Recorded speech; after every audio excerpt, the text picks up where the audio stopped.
Hello, everyone, and welcome to Those Working Fangirls, where we talk all things nerdy book, TV, movie, pop culture, fandoms, and how they integrate into our adult lives. I'm Natasha. And I'm Christine. And today we're going to be sharing our Hear Me Outs from books, movies, cartoons, and TV shows. This was like all the rage on TikTok a few months ago. And I was always hesitant to do it because I'm like, I don't know if mine are like actually Hear Me Outs, but you know what? We're just going to go with it. Yeah. And today we have a special guest who is one of our amazing Polis Bananas patrons and one of our friends. Yes, we're so excited to have you, Laura. Can you give us your whole bio rundown of who you are for everyone listening? Yes. So hi everyone. I'm Lara, longtime listener. I'm from Cape Town, South Africa, but now I live in the United States, just outside Philadelphia. Right now I'm just a writer. I just signed with my literary agent. Just a writer? Well, trying to make it work. But yeah, so I just signed with my agent. Writer. I know. Christine was giving me a pep talk before this, and I was like, I finally feel like I'm a real writer now that I have an agent. But yeah, I know I've been a writer the whole time, but it's nice to get external validation. Yes. Because we live for external validation. But yeah, so hopefully my sapphic rivals to lovers zombie rom-com will be out in the world one day. So some of my fandoms, I'm obviously a Swiftie. I feel like you have to be a Swiftie if you listen to this podcast. That's the password to hear it. Not a requirement, but definitely a recommendation. Yes. And don't worry, if you're not yet, we'll get you in. We'll get you in there. I'm also like a Disney girl. I love Disney World, Disneyland. I'm also a professional lesbian, so I'm all for spreading the gay agenda. So I'm always reading sapphic books and other queer books. I love Meryl Wilsner. If anyone else is a Meryl Wilsner fan, they're my favorite sapphic rom-com writer. And I don't know who to talk to about their books because I don't know anyone else who's reading them. So if you are, please reach out. I'm also a big fantasy fan. I love Samantha Shannon. I love dragons. Obviously, I'm enjoying the dragon renaissance that's happening. But yeah, so those are my things. Nice. Well, we're so excited to have you on the show. Thank you. I'm excited to be I loved here. how you just said Renaissance. Oh yeah, is it not? Renaissance. Well, the way that you said it was the accented way, and it was really nice. Yes, I was so mad because when I was in undergrad, we did a class where we learned about all the different terms for how you say words based on if the first syllable is stressed or the second syllable is stressed. And I got them all wrong because I say them incorrectly. So, you guys incorrectly. Say How can they say it's incorrect? That's so rude. Yeah, well, they said it was. My teacher was like, "That's wrong," and I was like, "To you." Yeah, rude.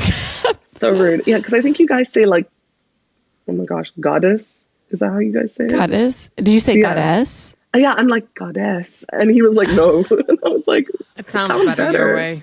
It sounds fancier your way. Thank you. That's my goal, is to sound fancy. Megan's asking if you have any books out now, Laura.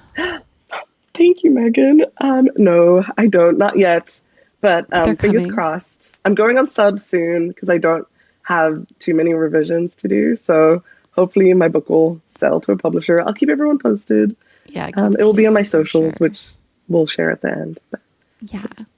All right. Well, we're going to roll on into Snap Crackle Pop Culture News before we get into our Hear Me Out section of the pod today, which we're excited for.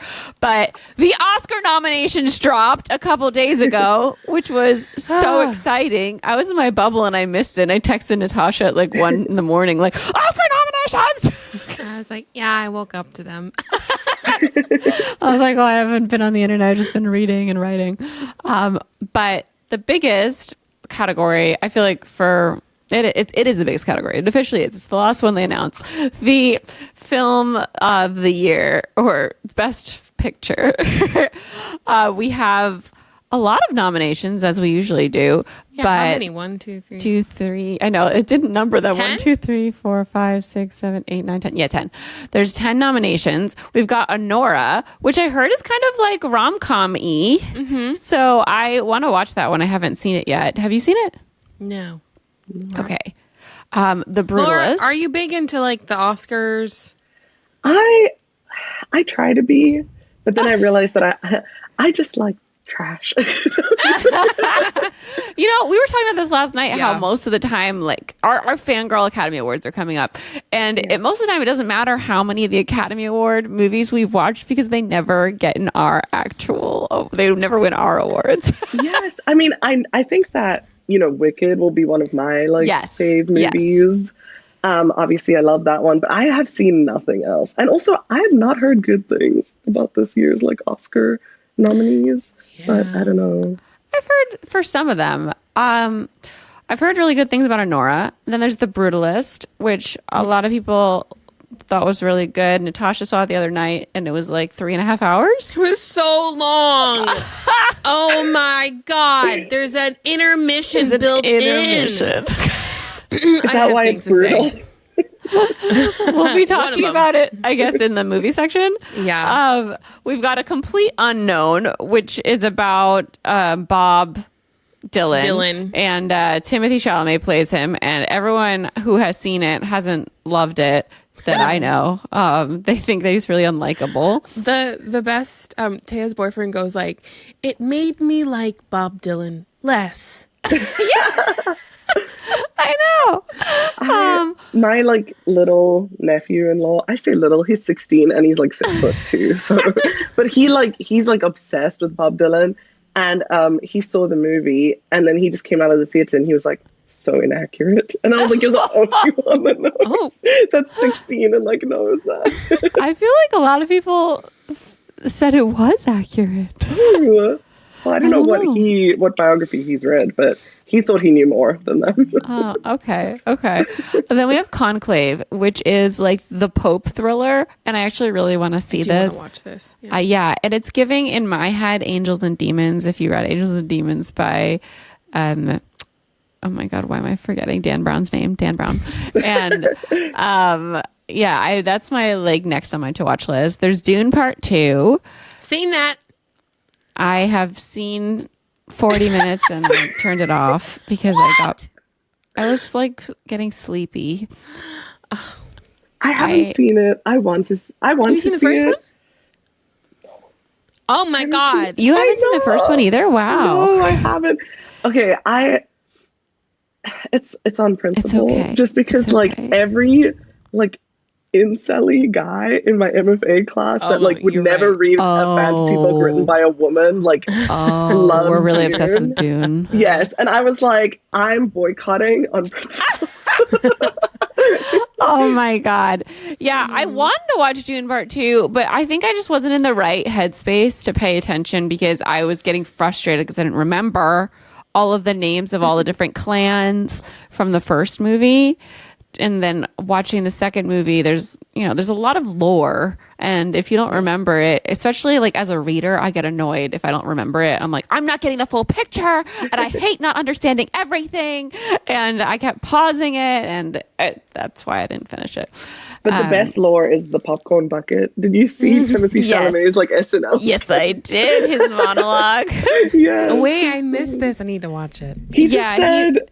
Yeah, sorry, go ahead, Christine. No, he just said there was a montage of every time he's lost at an award show because he's I keep getting nominated and I just keep losing, and every time it's harder to keep that peppy, happy-go-lucky face when they flash to your picture. It just stings a little bit more, and I just go home to my Dune popcorn bucket.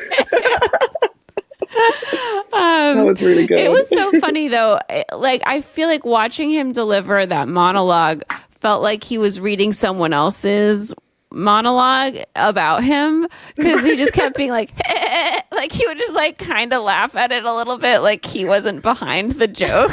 That's so funny. He's such an interesting man. Yeah, it was weird watching his sketches because he almost always is You can see that he's like doing this weird like laugh. I've just seen all the ones of him like trying to be like a fake like rapper or something. I love those. I know, I they're haven't so seen those. funny. And I'm like, he would be that like skinny like white guy trying to be a rapper. Like he's that brand. It goes, I don't even want to say it. He goes like twerk. Oh wait, maybe I have skirt. Yeah, skirt. Yeah. Skirt. Yeah. Yeah, it's coming back to me as you do that. It's your sleep paralysis demon coming back to you. All right, back to the nominations. Right. Got Amelia Perez. I still want to see this. It's with Selena Gomez and the lady who is in Zoe the Avatar Saldana. movies. Zoe Saldana. I'm Still Here, which I don't know what that is. Do you? No. Wait. Okay. No. I just Google have to, that I really need to watch Amelia Perez because I keep having this like penis and vagina song in my head. I know. Have you not seen that, Christine? No. It's like the Oh my God. viral. No. Because I avoid, whenever I see Amelia Perez stuff, I avoid really quick because I don't want to be spoiled. I'm not going to lie. I have only heard bad things about that movie. Only heard bad things. I've started to hear bad things too. But I want to be able to have my own opinion. Like, I don't want to go off of everyone's I think opinions. like the one thing that really like I saw people saying it was cringe and I was like, okay, I can deal with cringe. But then I saw some like critics who like are Mexican talking about how like they didn't have like any Mexican actors involved and the director's French and apparently it's like super inaccurate to like the problems in Mexico and things like that. So I just heard that people were unhappy with it like in that respect. And then I was like, you know what, 2 hours of my life. I'm Still Here is about Eunice Pava, and she begins a lonely battle to learn the truth behind the disappearance of her husband, former PTB deputy Ruben, while trying to keep her family together. The actress in this, she won the Golden Globe for her role, Fernanda Torres. Okay. Yeah. Okay. And I also think it's an international film as well. Oh, okay. Then we have Nickel Boys, which is about, I think, two young men, like right after they take away segregation or during segregation, and they can't go to a college because of terrible racist stuff. During the Jim Crow South. Okay. Yeah. And I want to watch that one. And that's an adaptation of a book. And then we have The Substance, which I really wanted to watch. Yeah. Natasha just watched it. I tried to watch it and was like gonna faint. It's like she births another human out of her spine and it's like really disgusting. Like I was just like no, Christine, I will say I've gotten so sensitive to like gore since I've gotten older. Like I used to like literally as a 10-year-old I was watching Game of Thrones like crush his skull. And like that kind of gore doesn't bother me. It's the fact that she has to like she still lives after that and there's like she has to she be should like be dead.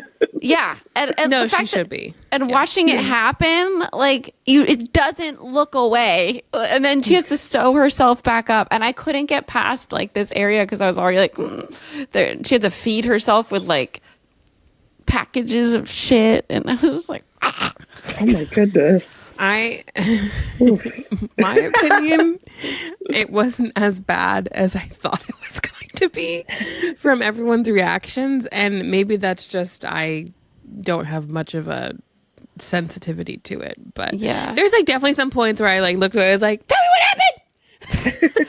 Yeah. And it's not like gore that bothers me. It's literally like this body stuff that like I can imagine happening to like what happens is my brain starts being like, this is happening to you. And I like lose my mind and faint. And I kept pausing because I was like, I can do this. Like, literally, when I said I wanted to watch it on my Instagram stories, John DM'd me and he's like, if there's any movie that you shouldn't watch, it's this one. And I was like, but I really want to see it. And he's like, I'm telling you. He was right. And he was right. But I was like, I have to try for myself. And he was like, Godspeed. I just like, is there a cut that is like just 10 minutes long, and it's like only the funny parts. I would love to just see the parts. Well, no funny parts. No, it's edited in like a cheeky way. Like it is like there's an undertone of humor, and I really loved the first 30 minutes I watched because I loved how very interesting in this. Yeah, I loved how it was directed and shot. It's very colorful. The editing does have like a comedic undertone, even though it's really dark. And I wanted to watch it. I was so happy when I saw the editor was not the editor. I think the editor is nominated for Wicked. The director was nominated for the original screenplay, and she was nominated for director, that's great. best director. So that's exciting. That is exciting. Okay, last one, Wicked. I'm so happy Wicked is on the list. Yes. Me too. That's the only movie I've seen all the way through on this list. Me too. Yeah. Natasha, do you want to give us some news? I didn't write anything down. I thought you wrote this down. What did I write? This. Oh, no, that was me. Oh, you wrote this? Oh, we just saw this news last night.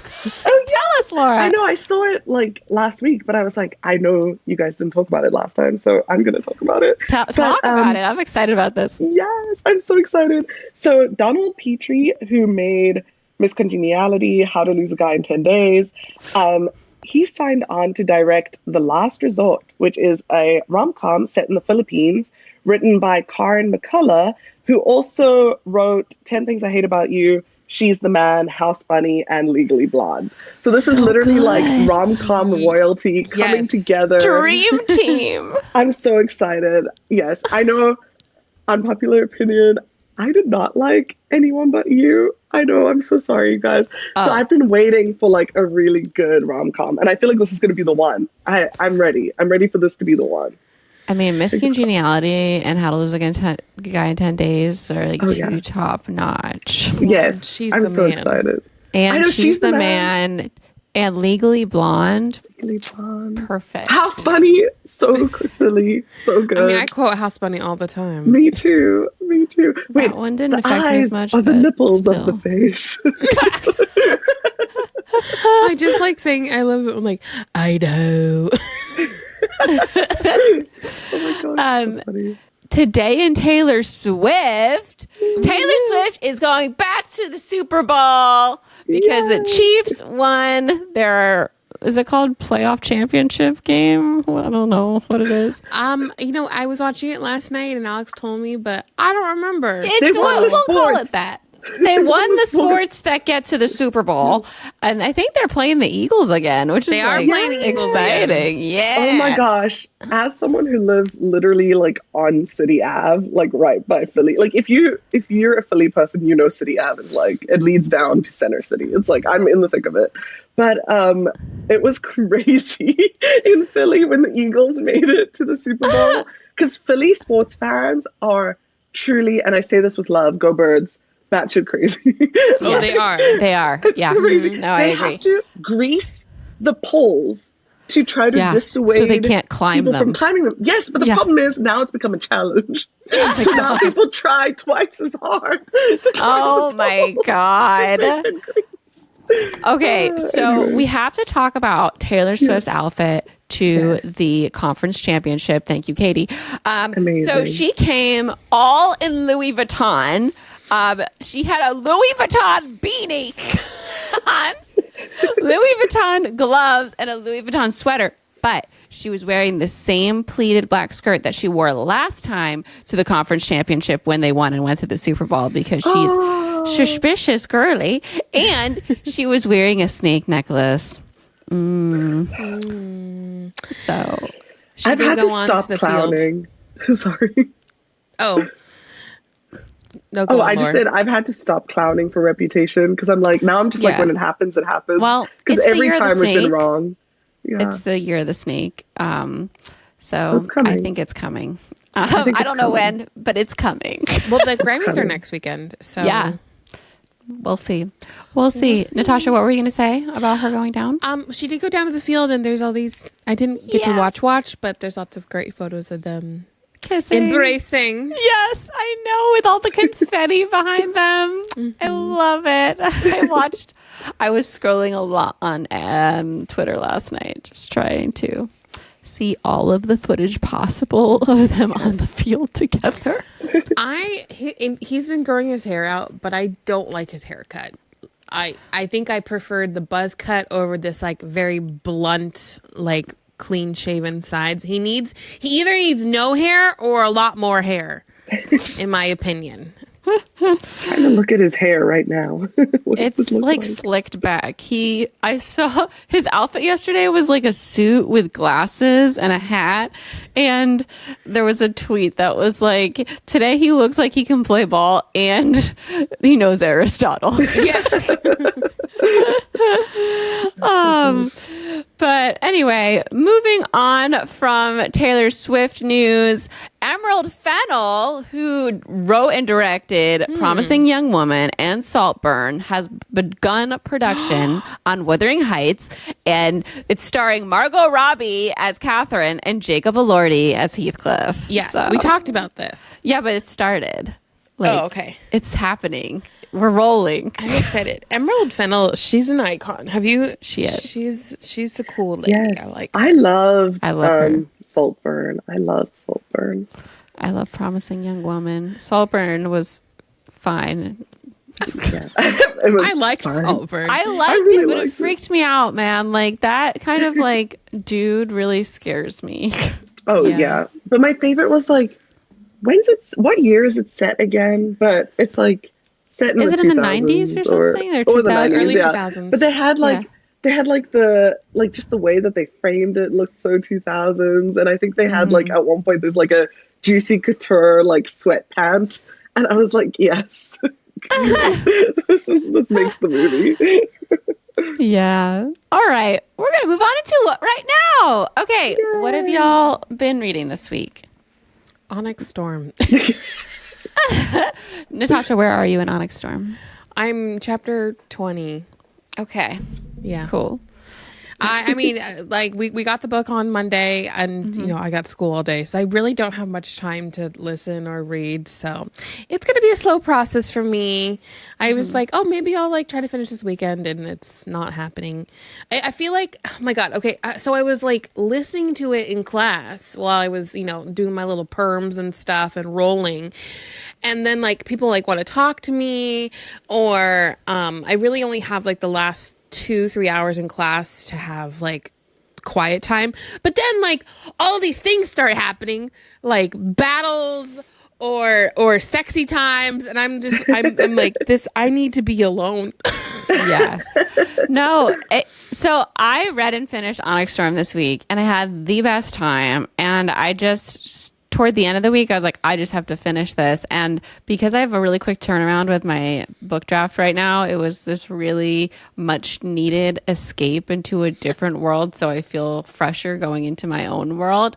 And it was the first time in a long time that I really was so lost in a book. And you know that feeling when you're just like so excited to like wake up so you can like read or put your audiobook in the morning. Yes. And I was just doing all my chores so I could like I could be like, this is productive.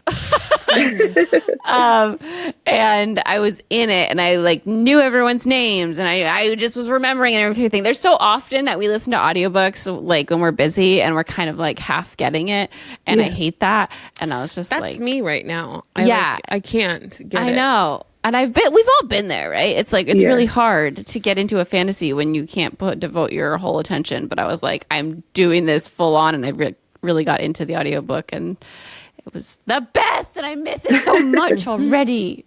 Oh, I had so much fun. So much better than Iron Flame in terms of like I have a very frustration. important question about Onyx Storm. Yes. On behalf of Natasha, do we see the dragons?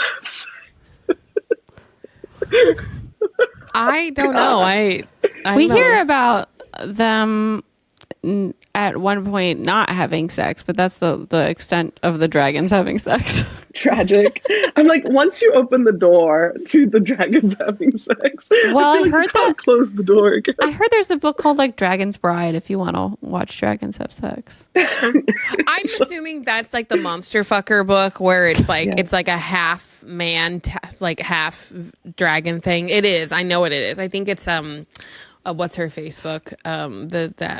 Katie Roberts. You know what's so funny, Natasha? I was listening to the episode from with Taya, and you were like, "I don't want to watch dragons have sex," and then literally in the thing, so I said it. You in said the that video you wanted to because I thought it was going to be funny. Not that I actually want to like see it.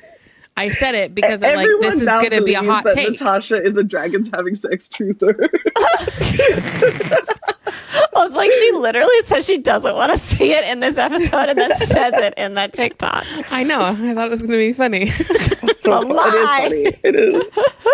Also, I'm so sorry, everyone. I have a bit of a cold. That's why I sound like this. So I apologize. I just realized I was wiping my nose. I'm very sorry. Don't worry about it. I mean, I was sick the first half of this month, so yeah.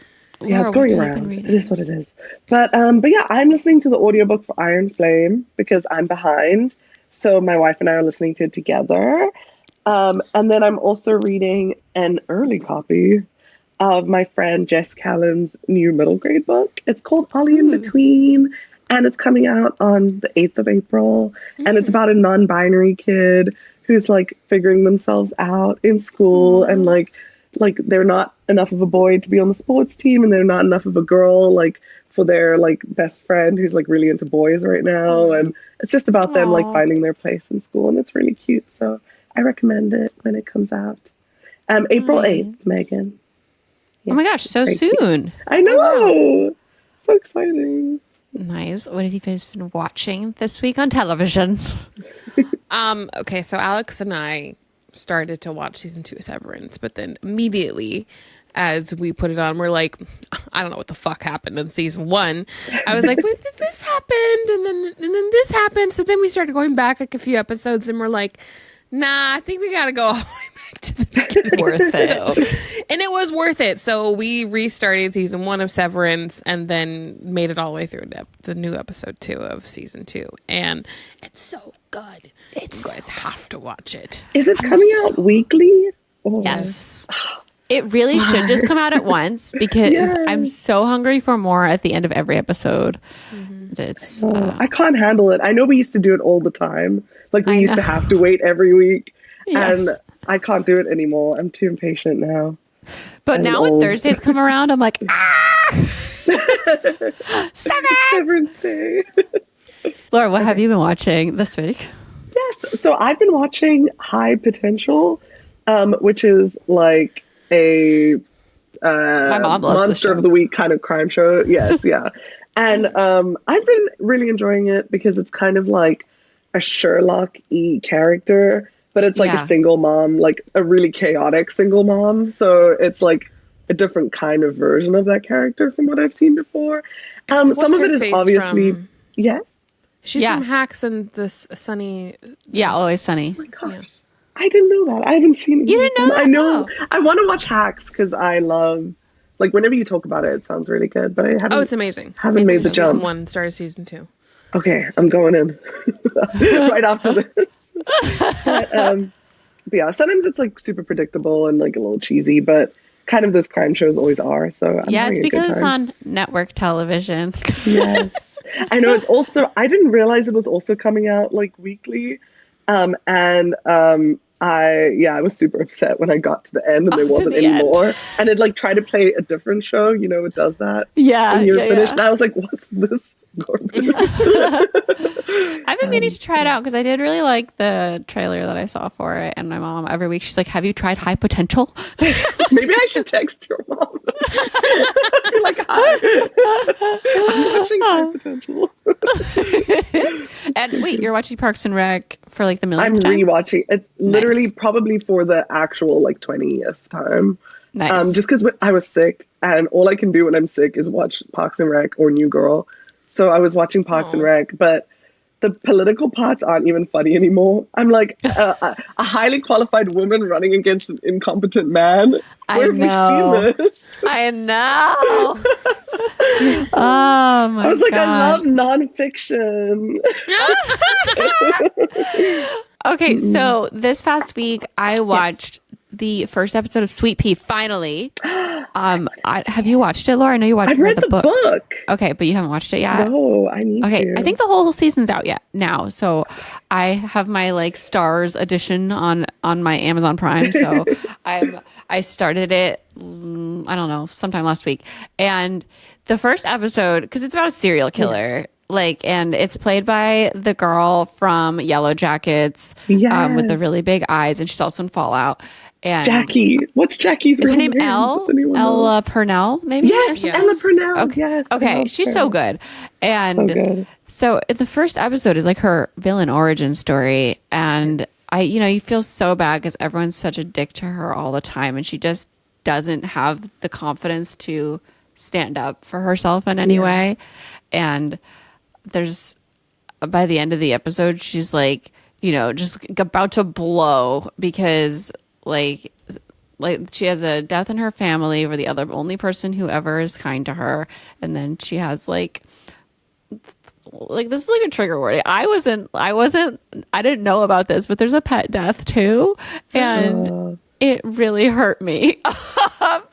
But like, then you understand really why she like breaks and murders people. Like, that's so interesting to hear. Because I think in the book, I don't think there is like a pet death or even like anything that like that is the catalyst for it. It really I think she just likes killing people. It really hits hard as like why she like gets pushed over the edge. Okay. But like, I mean, the killing people gives her like a sense of power that she never has. And I just got to this like beginning of the second episode, so I don't know where we're gonna go, but like I think she will kill again because afterwards she was like, hee hee hee, what did I do? Hee hee hee. Oh god. She better kill again. That's like she definitely will. I want to see her kill more people. And the guy from Bridgerton season 2 that I really loved that worked at the newspaper is in it. Will? Oh my gosh. Is his name like Callum or something? I don't know. The actor, maybe. I followed him on Instagram because I thought he was so cute in Bridgerton, but then he doesn't post anything, so I don't know. Your type of person. I can see that. Anyway, so I watched that, and then the finale. So Sex Lives of College Girls has had such a great season, and the third season, and they ended it with like an episode that could be a series finale because I don't think they know if they're going to get picked up again. Right. And it was so good.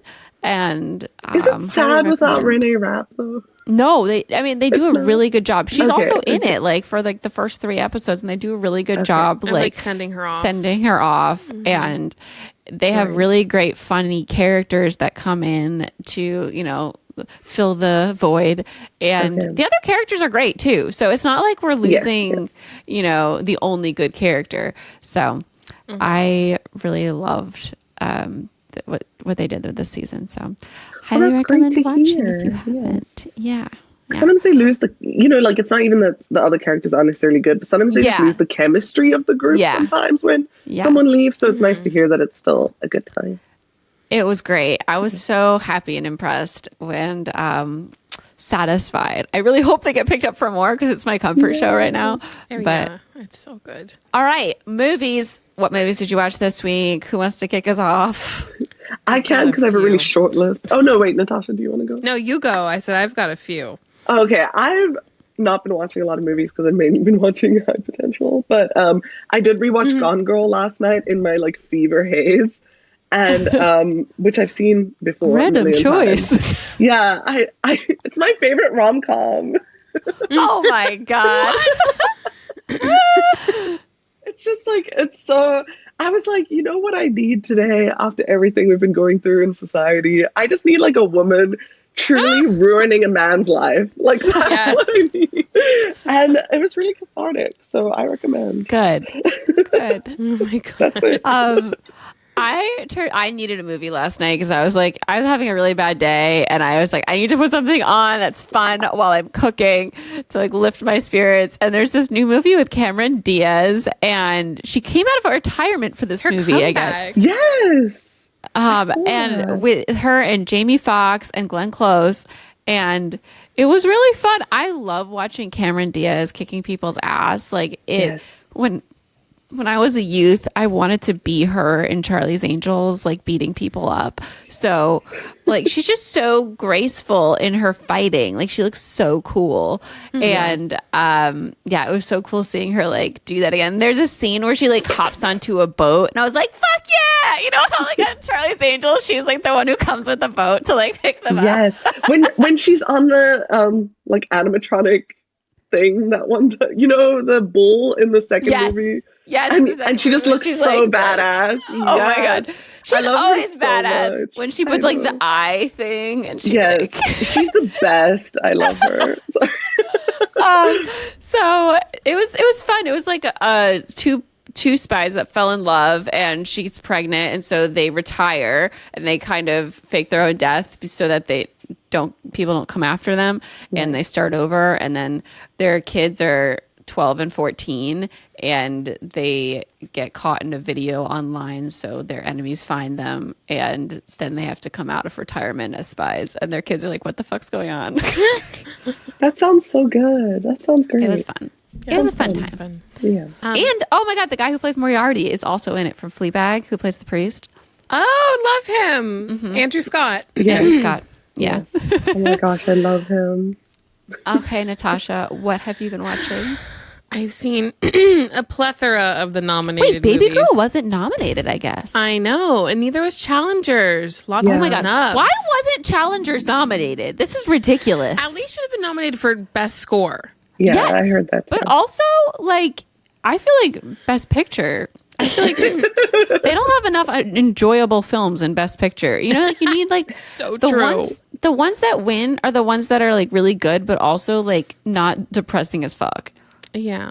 Right. I like when La La Land didn't win. Come on. I mean, Moonstruck was great. Moonlight. Yeah. Moonlight, damn it, Moonstruck. Share.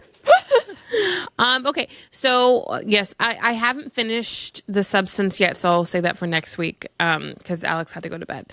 But I did see I did see Baby Girl in theater. That was an interesting experience.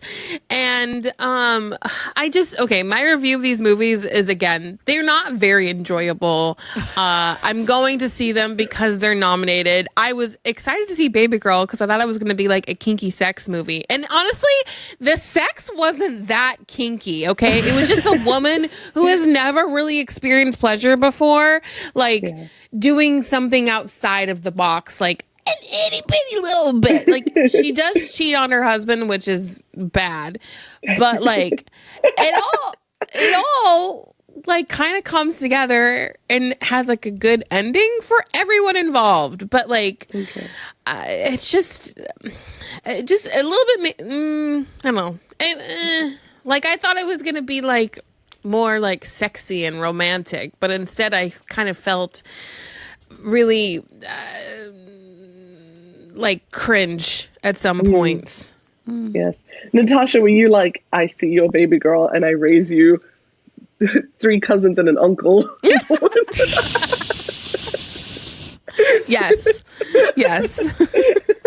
What is a different man that you have on this list? Okay, so then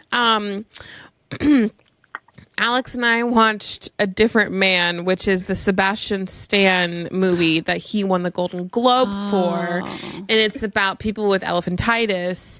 And it's the Christine has never heard of this, by the way. I was telling her last night. Because I know, like, if I don't really want to learn about it, too. because I know I will, like, spiral about it, it sounds like. It's not a true story.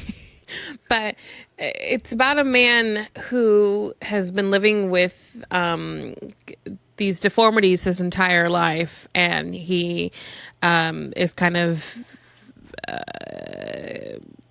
not really seen as a person or a human, and then he gets this procedure, and the deformities just go away. Like it's a little bit of body horror too, as like he like rips these things off, like prosthetics off his face, or like it, it's good, not just makeup, right? It looks like he's just like ripping the skin off his face, and then out comes this beautiful man, a different man. And then he meets and so like now he's like a stranger to everyone in his life because they don't know who he is, and he is like he's like I'm not that person anymore, like I'm this person. Like he's like that person's dead, and then he starts living a whole different life, and wants to like be an actor. And this woman who I guess like he made an impression on, made this whole role for him in this play, and so he goes and like auditions for it, and he has to wear his old face again to get the role because it's for a man who has elephantitis. Wait, how can he wear his old face? It's a part of like the body horror like procedure thing. And so he ends up getting the role, but this is then very much like The Substance. And then he ends up getting the role, but then this man who is currently living with this deformity comes in, and he's like beloved by everyone in his community. Like he's so like people know him, they want to be around him. So now he's seeing this man who is like thriving in this life that he just shed, and it's like a really weird dynamic, and it gets kind of weird and violent. So interesting. It's an interesting film. It's on Max. You can watch it. But yeah, I haven't heard of this at all. When you said Sebastian Stan, I thought you were going to say it was the Donald Trump movie. Like, he's got two of them out. Like he's got two for like the awards show. So yeah, I thought it was the Donald Trump movie too. No, it's this other film. It's like totally different. Yeah, totally different. And that's what he won the Golden Globe for. Okay. So then, like we said, we went and saw The Brutalist, which is a 3.5 hour long movie. It's just too long. It's too long. And it Did you know it was that long when you went to go see it? No. Wait. No. Wait, I did. It was Saturday, and I was in school, and Taya texts Alex and I, and she's like, do you guys want to go see The Brutalist? There's only a showing at 9 p.m., and it's 3.5 hours long. And I was like, sure. Oh my gosh. Let's do it. So we go there, and then Christine tells me, yeah, there's intermission. I was like, oh, fucking thank God. Because my mom literally called me during the intermission. She's like, oh, we're at the intermission for The Brutalist. And then Natasha's like, I'm going to see The Brutalist. So this movie is basically the architect version of Oppenheimer. Okay.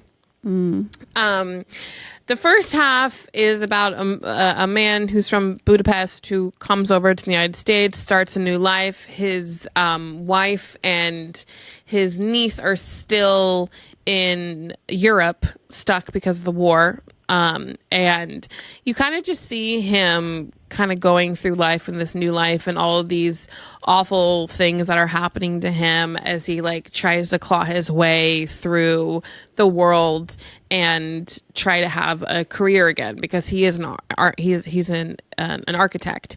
And so like the first half of the movie before the intermission is like everything up until his wife and niece come over, and he like designs this beautiful study for this like millionaire man, and it gets photographed, and that's kind of like his like first step into success. It's not a true story. I thought it was, but brutalism obviously is a thing. It's an architecture type, and it came after the war. And but the second half is brutal. That's what I could say. There's a lot of drug and alcohol abuse that was triggering for me, and then there was grape. So just be aware. Was not prepared for that. I want to address some things in the chat. Katie said, did you guys hear about the Kristen Stewart and Steven Yeun movie is coming out this week? Whoa, this week? How did it come out? That's so fast from when we first heard about it. And then Katie said, wasn't Titanic that long? Titanic was 3 hours and 15 minutes, but it does not feel like 3 hours and 15 minutes. But it's Titanic, so it's allowed. Titanic's amazing because you're so swept up in their romance and what's happening on the ship. Like it does not feel its length at all. I could watch that movie. I have watched that movie a million times. You know what should have been 3.5 hours long? Wicked. Yeah, it's true. Yes, Wicked did not feel like as long as it was. No. Because it, like, when movies are true stories and they're really dark and you make them so long, it's like torture because you're like, you have to experience this darkness with them for such an extensive period of time. And it puts you through, like, I don't know, there's no happiness there. So you're just like constantly upset. Titanic is so joyful at different parts because you're like watching this love bloom between these two people. And you're rooting for them so hard. They really take you through the trauma of the disaster in a way that like keeps you hopeful the whole time. I was talking to some people that said that they only watch Titanic for the second half when the ship sinks. Literally, when I was little, we would put in a little. When I was 13, we'd put it in the second half again. Stop. Really? What? Yes, because then, like, because it's so okay. This sounds dark, but it's so cool watching the ship sink because it's kind of like this morbid curiosity of how you get out of this situation. Like, I felt like I was learning from what Jack was doing to get off of that ship when it was Christine sinking. was like, I have to watch the second half carefully in case I'm ever on a sinking ship. Literally. And like the first time you watch it, they go through so many, like they're safe and then they're not safe. Like, cause like then they have to go get something and then you have to go down and it's just like they keep getting in these really crazy situations that are so scary. And I'm like, okay, I literally am like taking notes in my head. I only like the first half that's like them falling in love and all that stuff. I'm like, what boat are we on? It doesn't matter. But like then the second half, they're like fighting to save each other to live together, and it's just like so compelling and endearing. And like when the ship is going down and they're climbing up and oh my god, it's crazy. I think I would have felt better if they had like both lived. You know what I mean? Then I could have gone through. But the fact that I know, it's just so painful. But now, like the only time we have with Jack is Titanic. So like I go back. I'm sorry, we actually have to have an intermission to cry. This somehow got about Titanic, but it's like my favorite movie. So Hannah said nothing sexier than a nautical disaster. Like they have their sex scene right before they hit the iceberg and they're outside like all hot and flustered and like la la la la, and then they hit the iceberg and they're like, whoa, fuck. I know, it's hardcore. It's hardcore. It is. All right, so we're gonna roll on into our main discussion, but before we do, I just want to take a second to thank everybody out there listening. We appreciate you all so much. If you're not already, we'd love it if you followed the show for free in your favorite podcast listening app, whether that be Spotify, Apple Podcasts, Pocket Casts. We're there. You just gotta click the button and then you won't miss an episode. And that really helps us out. And then if you like to watch the visual show, we're on YouTube, youtube.com/@those4kingfangirls. And you can subscribe there for free so you don't miss a visual episode. Yeah. And if you don't know, we are a viewer supported show. So we have a Patreon and that's why we are able to do this. And we love our patrons and there's a really fun community over there and we have a lot of fun perks. And LARA is one of our Polis Bananas patrons, and one of like the really cool perks there is coming onto the show. And we love having our patrons on the show because we have fangirl bonding sessions every month, so we get to know each other that way. But also, like coming on the show is a whole nother thing. Whole new level. And then of course we have our other levels. We have at the $5 level, which is called Team Jacob. You get to come to our recordings, be a part of the discussion in the chat. You get the show ad free and you get our extra half-an-hour show after every single episode, Fangirl Tea Time. So if you become a patron now, you have 106 Fangirl Tea Times to go back and enjoy. It's a lot of content. And there's a free trial for a week-long free trial for Team Jacob if you want to try it out before you commit. And there's lots of other perks. You can check them out in the show notes at our Patreon, patreon.com/those4kingfangirls. Thank you all so much for supporting the pod. We are so appreciative. And if you're not in the Patreon, we still love you. And we still really appreciate your support by watching the show and interacting with us on socials. Yes. All right. Now, we are going to roll into our main discussion right after this. We'll be right back. Unless you're a patron, then we're going right in. All right, so we are going to roll into our main discussion. Hear me out. And if you missed this TikTok trend, it's basically like the trend on TikTok was people would have like a cake and then you'd print out the characters that you are kind of attracted to that maybe people don't usually think are attractive. And they would put them in the cake, like, hear me out, this character. So we're going to go through different categories of our hear me outs and kind of just judge each other mildly. We listen and we kind of judge in this episode for shits and giggles, and kind of project what that relationship would look like.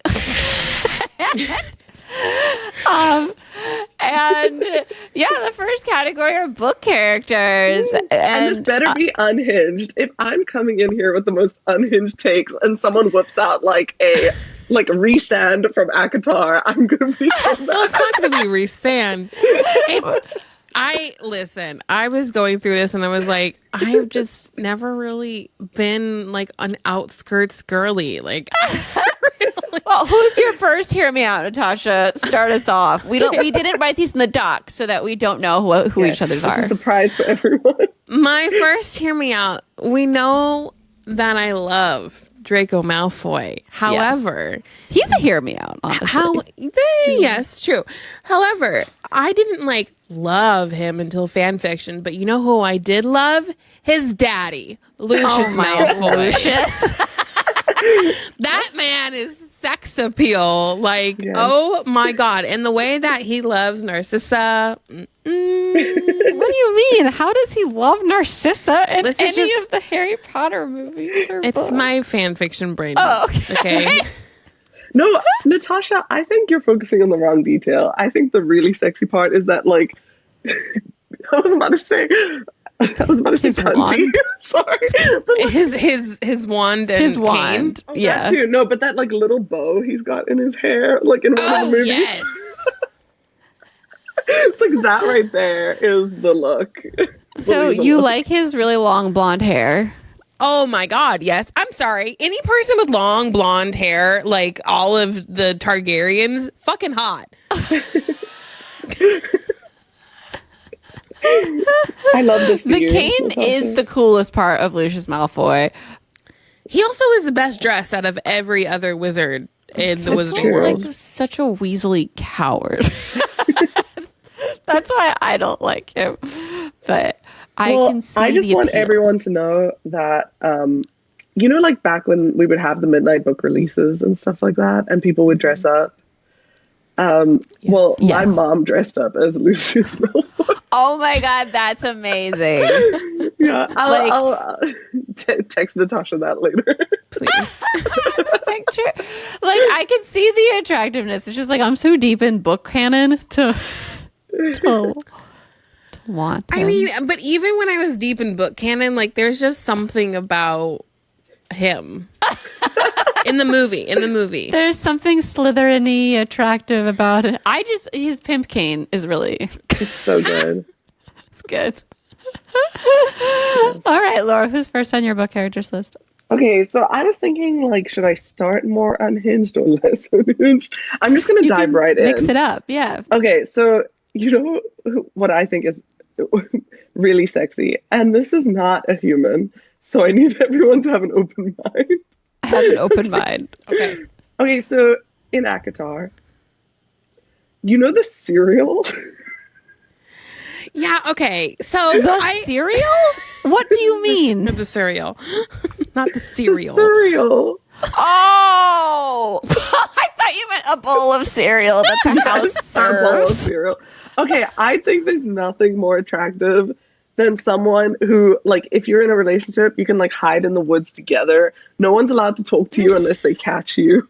I just think that like appeals to me as an introvert. Like, I would love to just be hiding in the I woods. picture as like a black stick figure with teeth that like a monster. Honestly, sounds hot. A stick figure.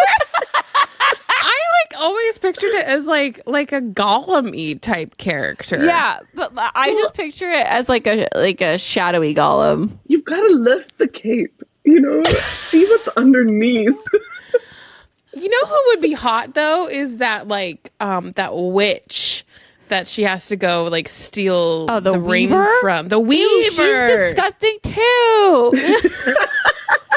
She has skin all hung up in her apartment. She's crafty. She makes an effort in home decor. Yuck. So, like, if you did date the cereal, Yes. you just gotta like see them every once in a while and ask 3 questions. Well, I think that's how my wife would prefer it. No, I'm kidding. It's giving Elizabeth In the scenario, Swann. my wife is the cereal. Oh my god. I'm kidding. No, I figured we would hide together and people would have to catch both of us and then they get 6 questions. Oh, so you become like cereal adjacent. Yes, exactly. Like, I get one of those sexy little capes and I hide under that. Why and do people you think it's wearing a cape? I don't know. I just feel like it's like a cloak that makes I it literally look. picture the cereal like like, you know what? I'm seeing one of like the Stranger Things monsters as the cereal. Oh my god. Which one are we talking? The one from the first season. The hottest one. The hottest one. The Demogorgon. Yeah. Yes. Oh my god. You just have to All be right. creative. My book character, like first, like hear me out on the list, is Riddick from the Fourth Wing series, which I don't know if he's like a total hear me out, but he is outskirts and I love him. I've grown to love him so much. You'll really get to know him in Onyx Flame because he has like a more central role. Is he a good guy? Yeah, he's in the This Fourth is not Wing. a hear me out then. He is though, because he's like silly and no one pays attention to him. Yes. It's supposed like at least be a villain. No, it's just someone who people don't typically go for. It's not supposed to be a villain. I'm so excited for like me and Natasha to like fully pull out like anthropomorphic animals, and Christine's like Riddick. I just fell in love with him in this book, and I have him on my list because nobody talks about Riddick. No, you're right. You guys didn't even know who he was. Yes. I also have some like adjacent characters that are a bit more attractive. I try to come back to Earth Sure. a little bit. So yeah, I think that's valid. I think We can go to cartoon. But then you could be we jumping around? If you were dating Riddick, you could be a side character in Fourth Wing, and you could also be a rider and have a dragon. So sounds like a hack to me. But yeah, sorry, cartoon characters. Okay. Is a cartoon character the kid character? Because I have two different things. You could pull it from either. okay. I'll do a less normal person. When I was young, though, it's not all cartoons for me, so that's why. Yeah. All right, give us one. Laura, you can go. Okay. So I said Princess Ada from A Bug's Life. Is she a bug? She's like the princess. She's like the older ant girl. She's purple, she's like right? a princess, and she's in charge, and she like looks out for her little sister. She's just like a really like sweet, vaguely sexy aunt, and I thought that she was it when I was a kid. I was like, super yes, that's who I cute. want to be when I grow up.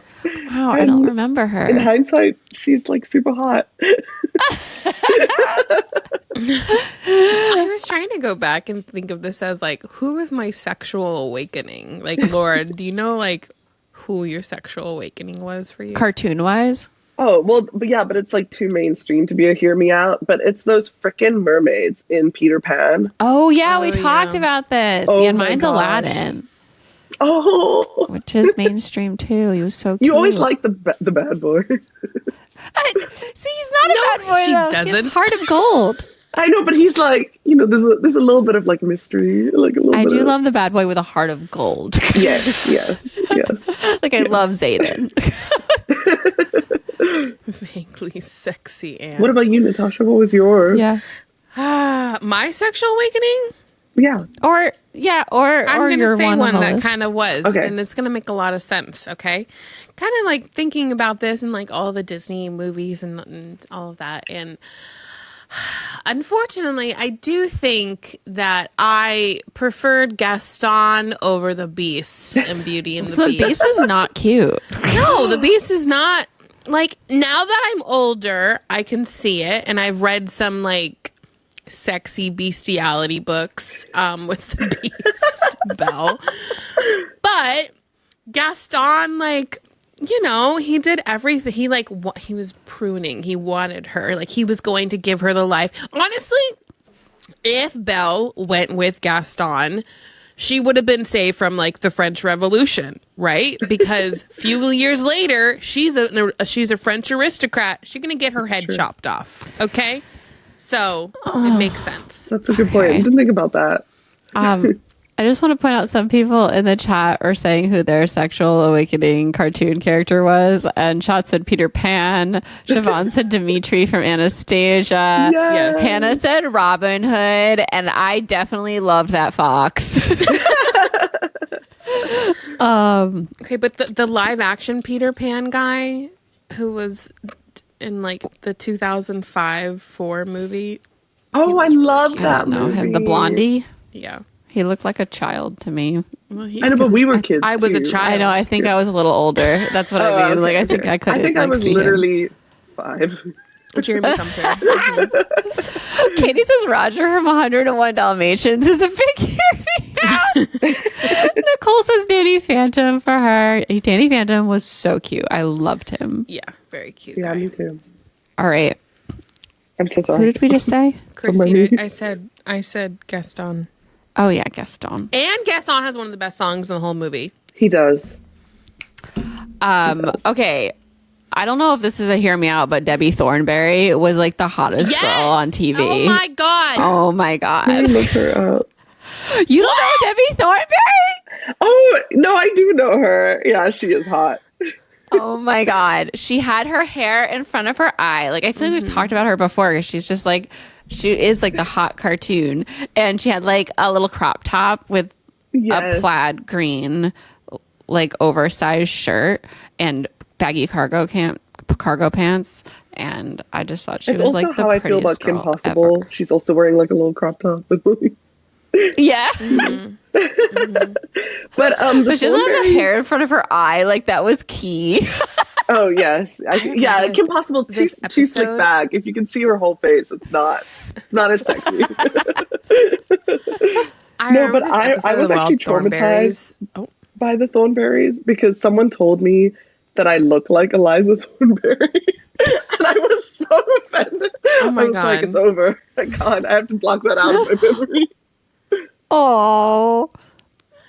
I was saying, I remember this episode of The Wild Thornberries where, what's her name again? You just said Eliza. Yeah. Where she like makes this like conditioner, like hair mask solution from like all of these like plants in the wild. Yes. And like her hair is like so beautiful in that episode. And I'm like, Yes. oh my God. Wait, I remember that too. She has a flower in it or something too. Mm-hmm. I feel like, oh my God. She's so pretty. All right. Give us When I Was Young. Okay. While we're on this topic. Well, that was my one. That was mine. Oh, okay. Do you have another one? I have another one. Yeah, I have more. Yeah, it is. Okay, so sticking with the Peter Pan theme. Sorry, I've said this before to Christina and Natasha, who were both horrified. But okay, so everyone thinks that the Captain Hook from Once Upon a Time is hot. Everyone thinks that the Captain of course Hook, he is. Right. Everyone thinks that the Captain Hook from like any of these live action Peter Pans is hot. I think animated Captain Hook. Oh yeah. I love him so much. My wife has cosplayed him 2 times at my request. My God. And I was like, I have a type, like long black hair. My wife has long black hair. Oh my God. This is it right here. That's I've never felt that for Captain Hook, but I am like thoroughly in love with Jack Sparrow. So Jack Sparrow is like smart. That's why I feel like Captain Hook is stupid. How dare you? He's wearing a little pink shirt and a feather, like that style icon. He has the best hair in that whole movie. So he does. That's what I'm saying. Actually, though, jokes I was talking aside, about how he was not smart, though. No, that's true. But like sometimes you need a himbo. I actually think that we would be. Truthfully, I think Captain Hook is gay. And I'm actually a lesbian. So then we could be in a lavender marriage and just like be fashion icons together. Yes. That's what I think the real like, let pirate captains be stupid. You have to be clever to be a pirate. Well, sometimes he gets his hand chewed off, but he's just doing his best, okay? He shows up and he does the work. Natasha, give us one. Speaking of pirates, now you could go with Orlando Bloom or Johnny Depp. See, they hear me out. But I would say probably the sexiest man in that whole film is Davy Jones. Ew. You don't want to know why? That man locked his heart away because he loved a woman so much. That's true. Okay. That is true. And you know what? The tentacles kind of do it for me too. The tentacles are so bleep, bleep, bleep, bleep. When he's playing the piano with them and he's just like, yeah, imagine that. Yeah, so they're dexterous. You can have him. It's all yours. I'm with Natasha on this one. I think it's hot. Tentacles on the face, hot. Katie says, so is Squidward also on your list? No. I don't like his personality. Do you like Davy Jones' personality? Oh boy. I think he's interesting. He's more interesting than Squidward. He's a romantic. Squidward's like an old fart. Yeah. Squidward's like a lonely, like, man who grew up being made fun of, I feel like. Okay, so when I was young in this category, I have the orange cat from the Aristocats, Tommy O'Malley. Yes. Yes. He was so slick. And I also did think the white cat was so pretty too. Was her name Duchess? Duchess. Mm-hmm. Yeah. I know. I wanted to be Thomas O'Malley and I wanted Duchess to be my bride. Those are the only cats I ever really loved, the Aristocats. Don't worry, we'll ply you full of Benadryl and then you have to come eat my cats. There's like dandruff spray. A cat. Like that song was so catchy too. My favorite part of that movie is when they sing that Everybody Wants to Be a Cat song. It's such a good song. 10 out of 10. My favorite is the random subplot with the 2 dogs that are like really bad at investigating what happened. Do you remember that? I don't even remember them. I do. They've got they walk into the squeaky shoes and the one dog's like, I can hear the squeaky shoes. And he doesn't see that the other dog is like wearing the shoes. It always scared me. That scene always scared me. I don't know why. Like, I don't know. It's because it's I never loved the Aristocrat cats. Oh my gosh, I loved them. I love that duck too. I forget his name. I loved ducks. I'm so obsessed with ducks. And he loses like half his butt feathers. and he looks so stupid. Yeah, I do remember that. Okay. Yeah. Oh, you know what? Another one from when I was young. Sorry. Yes. No, I love it. I loved Tigger. I thought he was so cool. T-I-double-G-er. You are kind of like Tigger in that sense. I can see it. Thanks.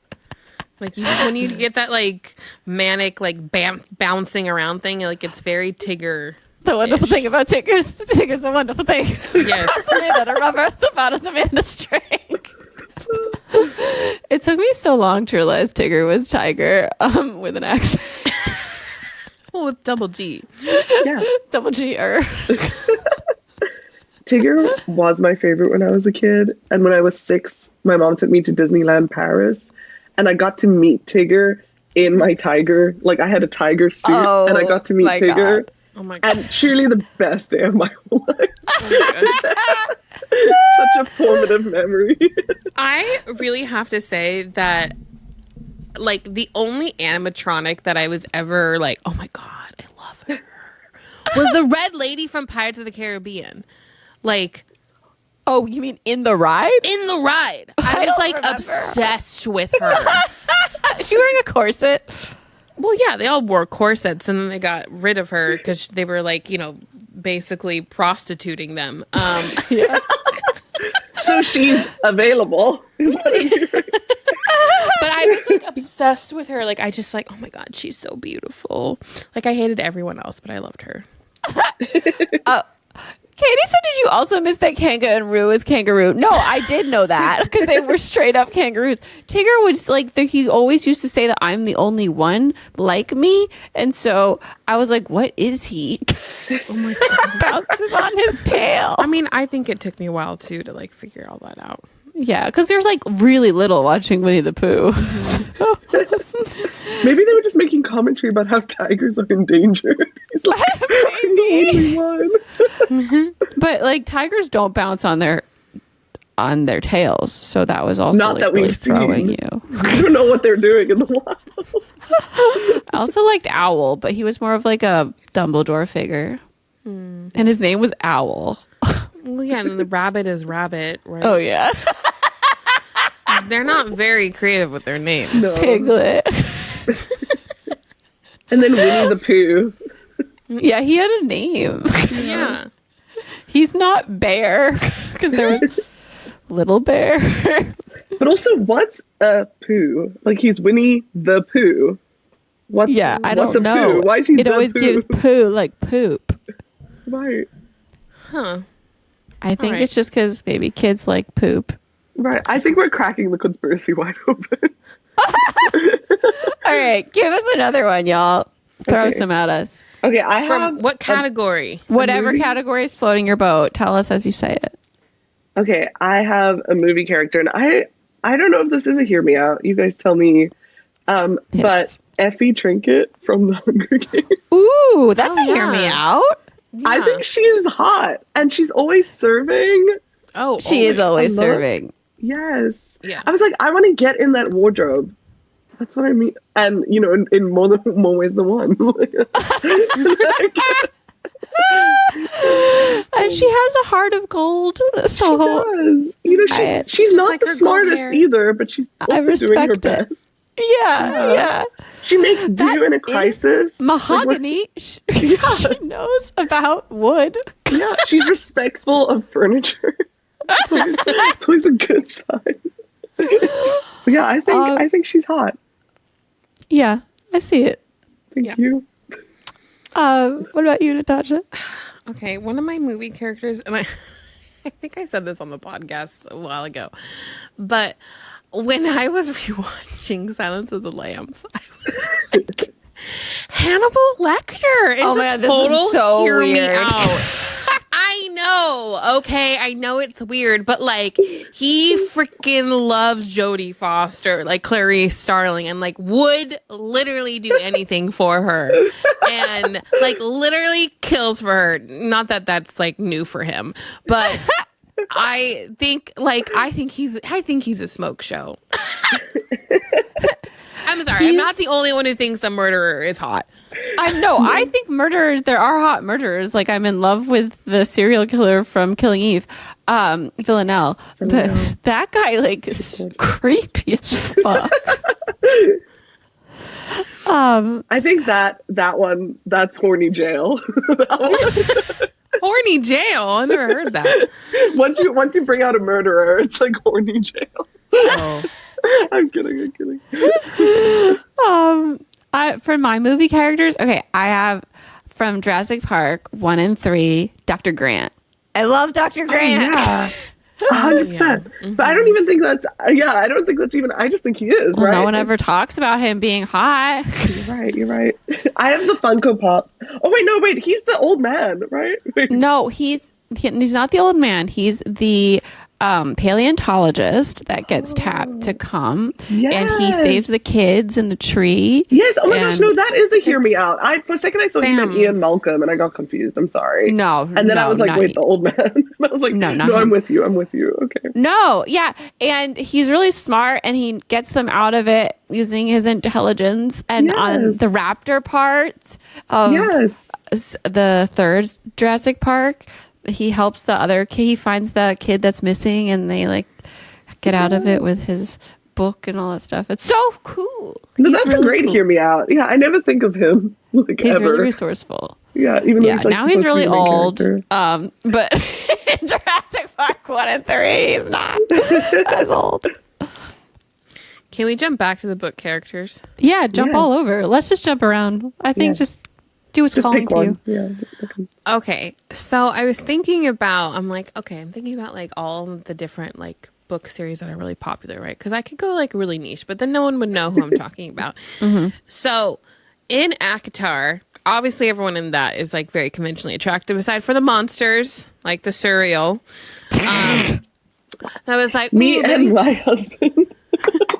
Like maybe the bone carver, but then I know. And then I started thinking, I'm like, the fucking House of Wind.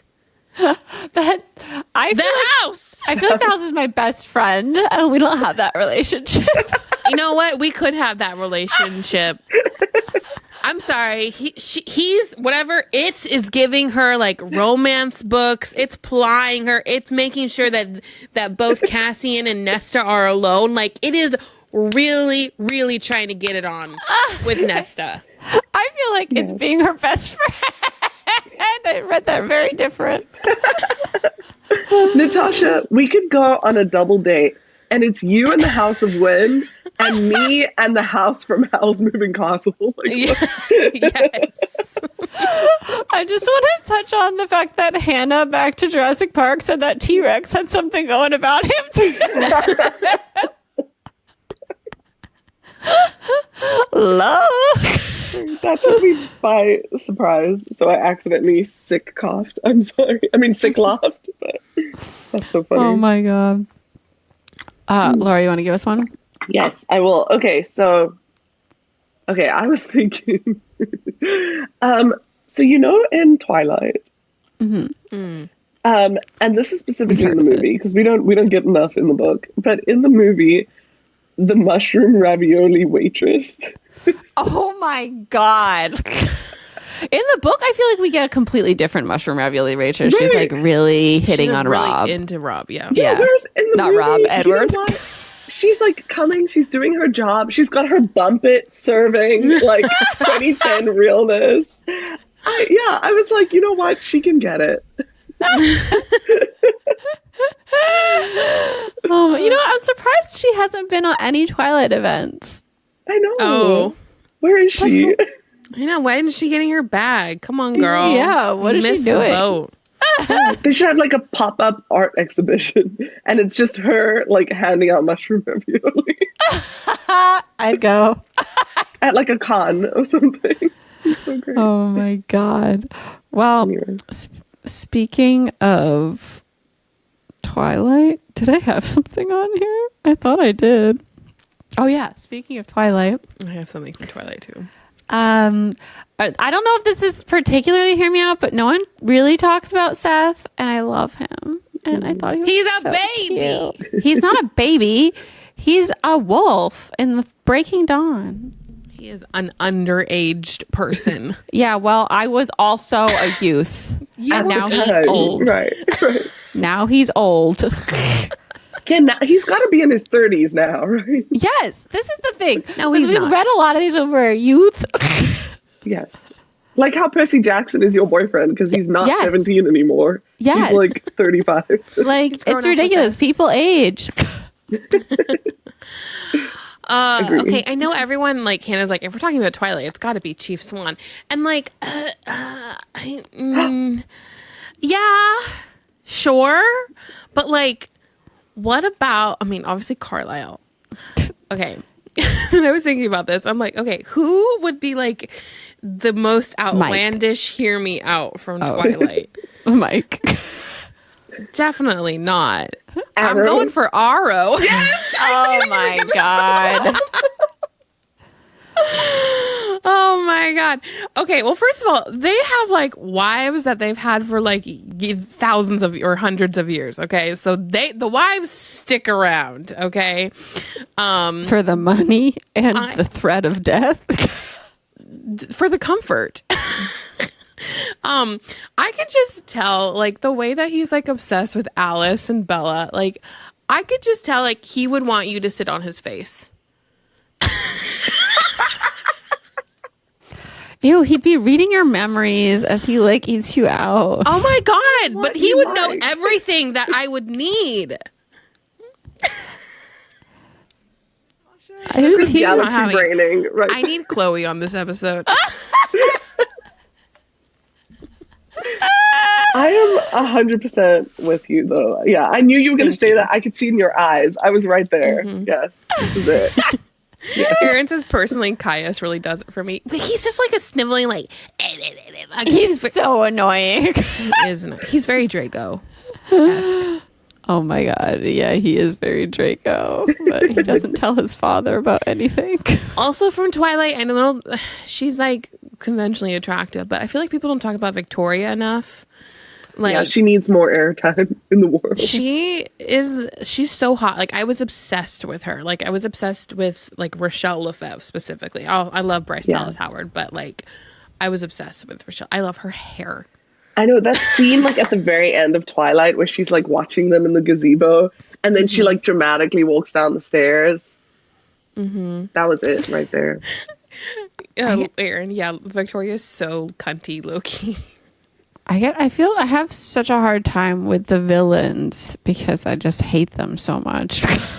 Oh, you need to get over to my side. I'm so in love with Edward Cullen and Jacob Black that like looking at the villain side, I'm like, I can barely like look at Paul. He's so annoying. See, this is where my fan fiction side comes from, because then you're like, oh well, they can have their own little separate story. Like, you got to let go of the canon for a second and have the imagination of like what could be.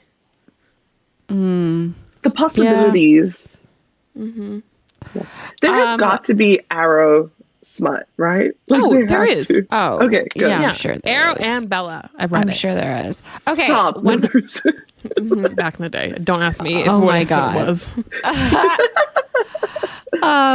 One of mine is Arnold from Hey Arnold. I loved him.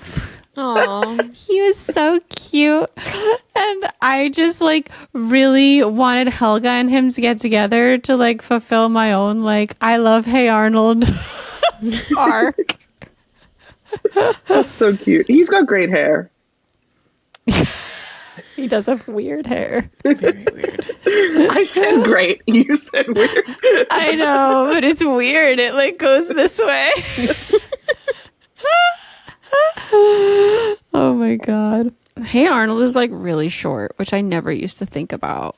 He's like I guess a short king. I don't know what he would look like as an adult. He is a short king, yeah. He's like really tiny, but like they're only 12, I think. So. I just read my really good fan fiction where like I don't know why I thought about this, but like Neville Longbottom is like a plant daddy. He's hot in that. Because like Neville like really like becomes his own. Like he comes into his own as he ages. Yeah. Blonde daddy. All right, give us one of y'all. Okay, I can go. I just went. Yeah. Okay. I put Queen Clarice from Princess Diaries. Oh, wait, who's Queen Clarice? Her grandma, the queen. Julie Andrews. Julie Andrews. Oh my God. Yes. I think she's hot. I think she can still get it at her age. She does. She can. She does. Yeah. Yes. My favorite is when she goes down on the mattress and she's like, yes, down the slide with her little hood. Yes, an icon. Yes. Well, so actually, that reminds me. Dick Van Dyke in Mary Poppins. He's really cute. I feel like wasn't he like the hot throb of his time? You know? I think for us, goofy. Nobody's talking about Dick Van Dyke and Mary Poppins and how hot he is in that movie. I just like, you also have to appreciate someone that has both Dick and Dyke in their name. And he's such a good dancer. Like, Right. Step in Time, man. That is an A+ number. I know. I feel like a lot of Christines, like, you want to go back in time. Like, now they're like older, but you need to freeze them in time. Like, yes, in their hot era. Well, that's what cartoons do. Yes, true. Except Queen Clarice, still serving. I'm excited for the third movie. I'm sure she's still going to be hot. Yes. Okay,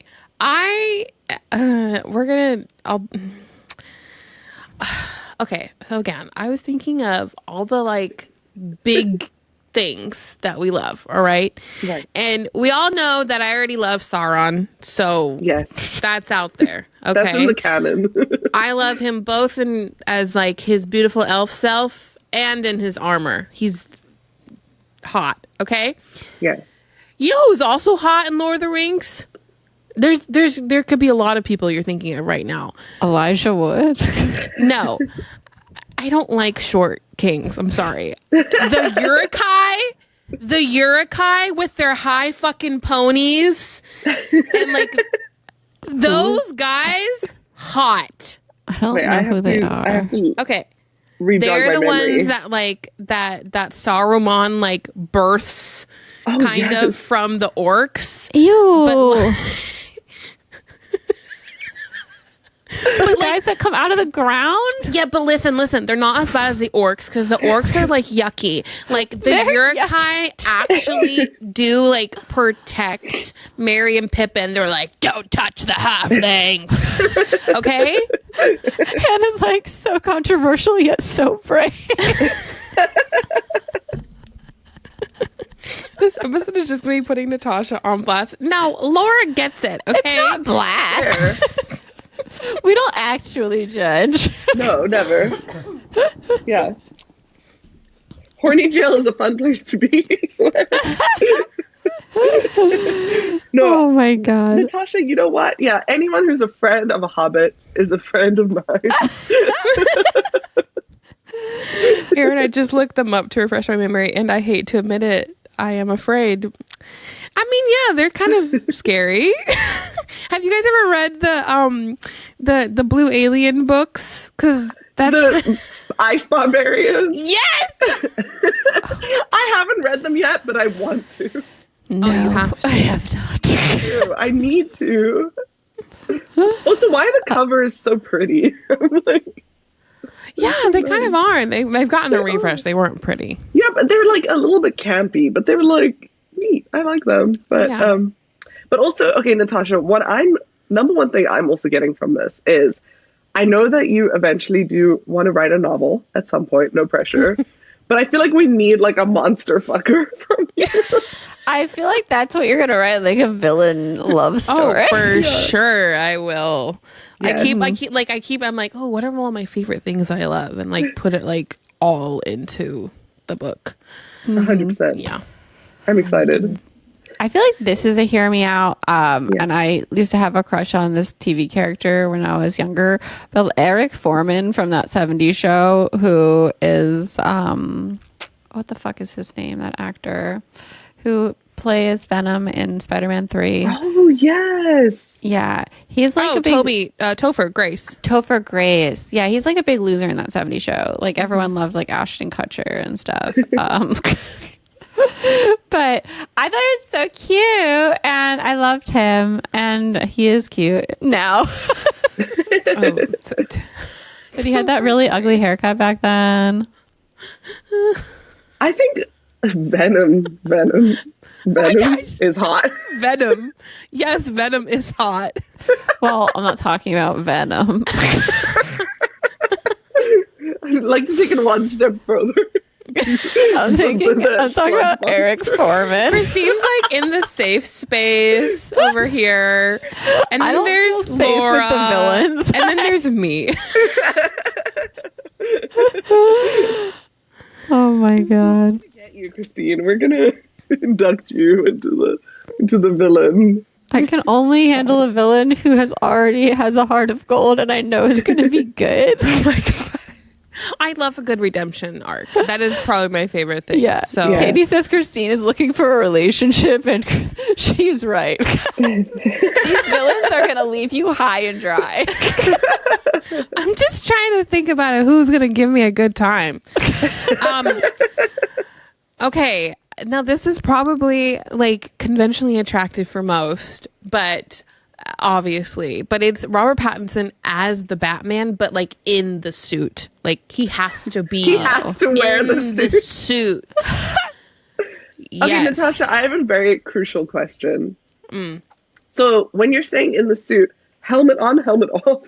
Oh, helmet on. Okay. This is like your character in the Book Boyfriends episode also just wore a Batman suit. Like, right, I forgot about Batman suit kink going on.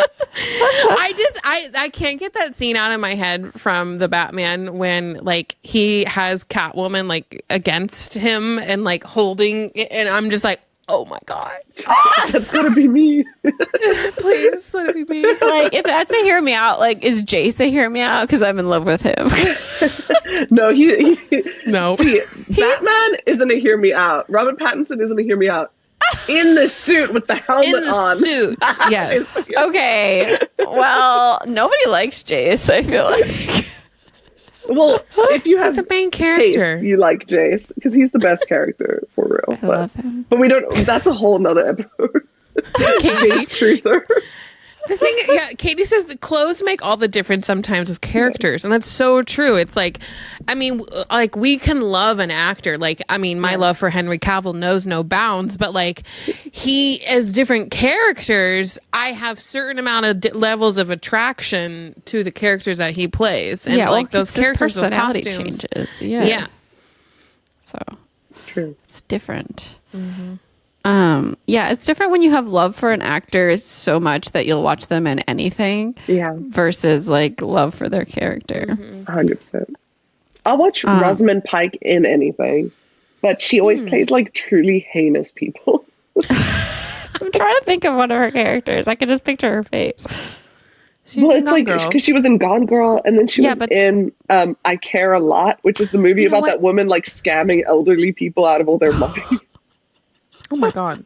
I didn't see that one. She played. She's someone else. She's in Bennett. Saltburn. Oh yeah. Yeah, that's something. Yeah. Also in Pride and Prejudice. Yes, Jane Bennett. But in that, she's so sweet and beautiful. Exactly. Lovely. Yes. Yeah. Oh, I did put on here. I put on here the mom from Pride and Prejudice. Oh my god! I would see Donald Sutherland from Pride and Prejudice. That's true. No, but I was like, you know what? She's working hard. She's the only one that's got a realistic view of like what her daughters need to like be okay in this society. I was like, I feel like I could like make her chill out. I can make her have like a relaxing day. Just take her on a picnic. Just let her breathe. Yeah. You know, I feel like that'd be good for her. Yeah. I was thinking of is this a hear me out? Probably not. But as I was growing up and when I was watching the X-Files, sure, David Duchovny is hot, but you know who's even hotter? Gillian Anderson. Oh, who plays I Scully. love her. Anything that she's in, she is just hot. She's so beautiful. Yes. Stunning. She's so hot as Otis's mom in Sex Education. I know. Yeah.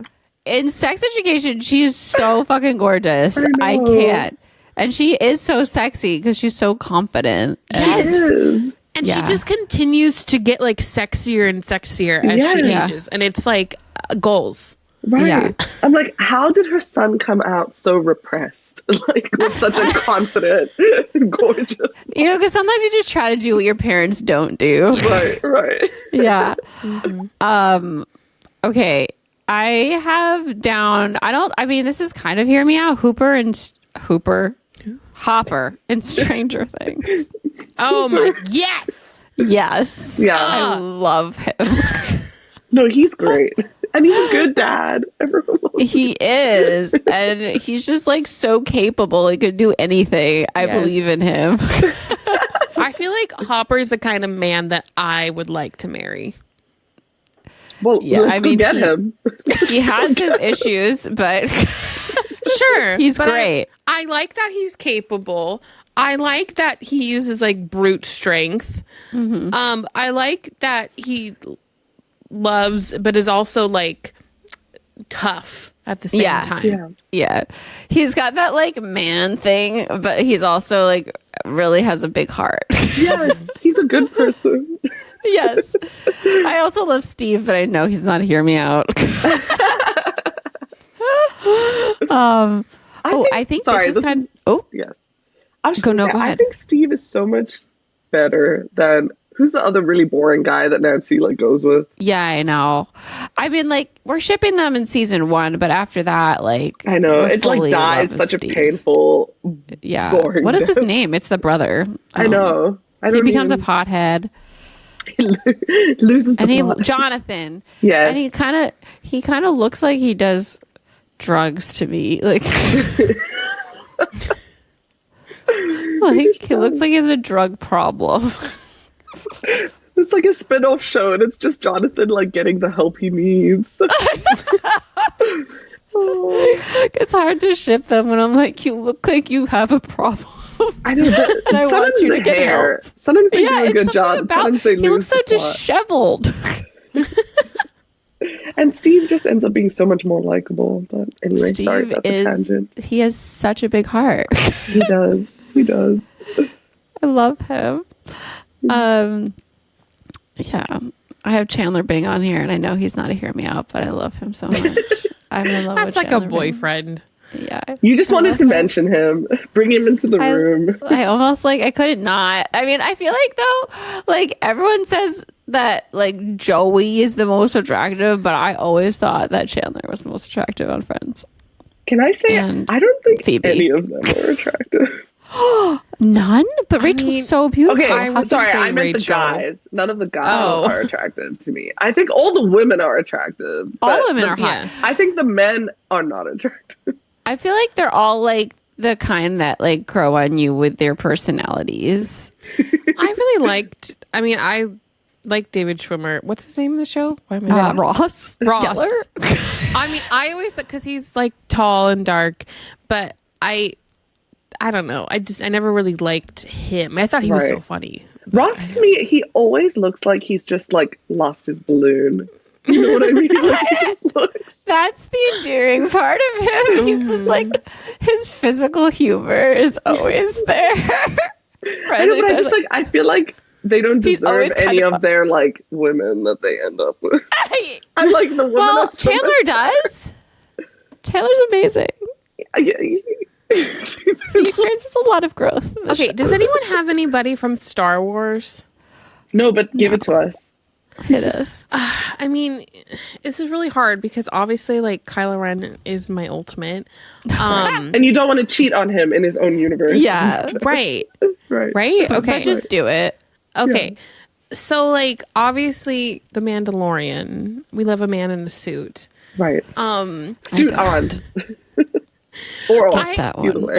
You can't even see anything. It doesn't matter. The Mandalorian, it's It's like a robot. Okay. I think it's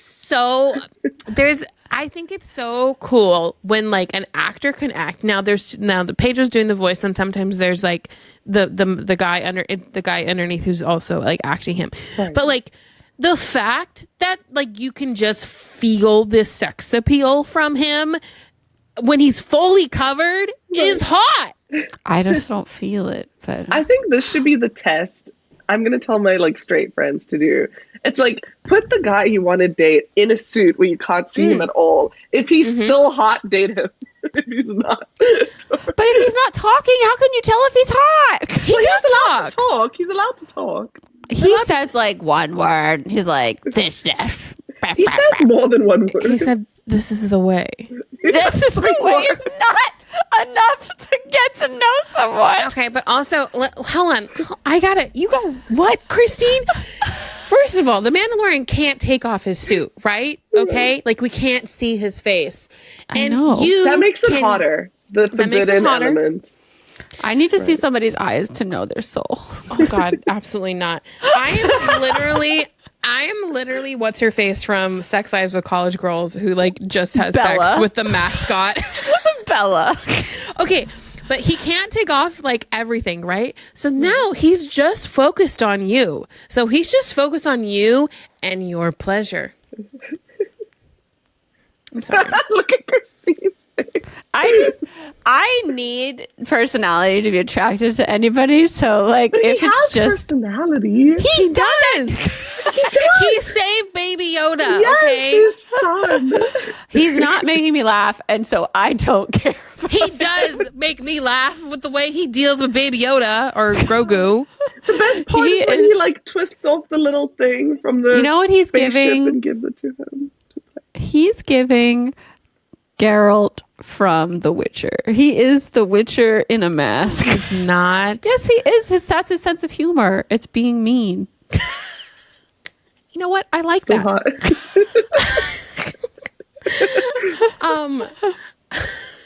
His personality is dad. Yes, I feel like he's similar to Hopper in that sense.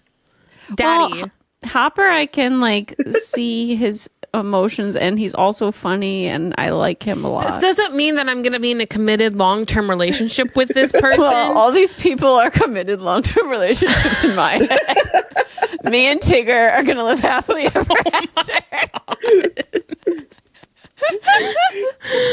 Oh my God. Christine marrying grown-up Arnold. I also don't want to admit, but Jabba the Hutt did slightly drift through my mind in this. Why? I'm sorry, that man is very sexual. Like, he's got all of his... Is he a man or isn't he a worm guy? I mean, a worm guy is still a man. Is he? I think a man's human. You said worm guy, so...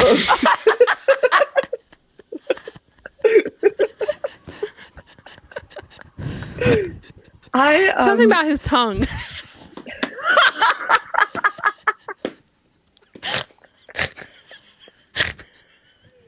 I'm not gonna lie. I had to. This might be TMI, but oh, no. when I have a lot of blankets on, my wife calls me Jabba the Hutt. And honestly, it's kind of sexy. I don't know. Oh my. Jabba the Hutt is the last thing that would ever come to my mind. You know what? Jeremy Allen White's going to be playing his son. So, you know, we all going to see if Jabba can be hot. Okay. Right. All right. The most villainous person I have on my list, and this is like actors / reality TV, is Boston Rob. Oh my God. You fucking love this man. This does not hear me out. I do, but I'm just saying he is now. But if you go back, what does he look like? I have to look at him. Well, if you look at Boston Rob in 2003, he's really hot. Is that the year? Is that peak Christine Boston Rob year? Yes. Okay. Yeah, it's when he falls in love with Amber on Survivor. Okay. And he's beautiful. Yes. Now he's an older man, and he is like, you know, he looks like a dad, but like I still love him. because I fell in love with him then. If you don't love him at his older man, you can't love him at his 2003. I know. But he's like the infamous reality TV show villain, but I know he has a heart of gold. I feel like that needs to be like spin off those fucking Fangirls merch, and it just says like a villain, and then like with a heart of gold with like a heart on it. And that's Christine's brand. And Natasha's just like villain. No heart at all. Is it Hanana? Is it Hannah? It's Hannah. Hanana is Hannah, and it was supposed to be Hanana. She goes. Hannah goes, this is just Christine getting attacked for her vanilla type of men. But vanilla is in quotes because these aren't vanilla. Tigger is not vanilla, and neither is Boston Rob. Boston Rob is a conventionally attractive human being. Everyone hates Boston Rob. I just love that it's like Natasha just whipped out Jabba the Hutt. Like, I am letting all my cards out here. I am too. I just don't have those cards. All right, I think I'm pretty much finished up. There's like some others, but they're not as fun. Shia LaBeouf on mine from Even Stevens. I was in love with him too. He is so chaotic. I can't like see him as a character anymore after everything as an adult. I know he's fully lost the plot. Yeah. He really is. No, I just think of the Even Stevens character who was like a goofy who was kid. Sweet. Yeah. I put Yzma from Emperor's New Groove. I see it. I think she's hot. Is she that gray creepy lady? Oh my god. That was a great impression. I love a woman that can boss me around. Like, yes, I will pull the lever. Thank you. That's it right there. I have Eric from Sex Lives of College Girls down. He runs the Cantolin. He has like glasses, and he's the one to where Bella's like, I don't want a guy that could be blown over by a gust of wind. And he's like, I got blown over one time and you won't let it go.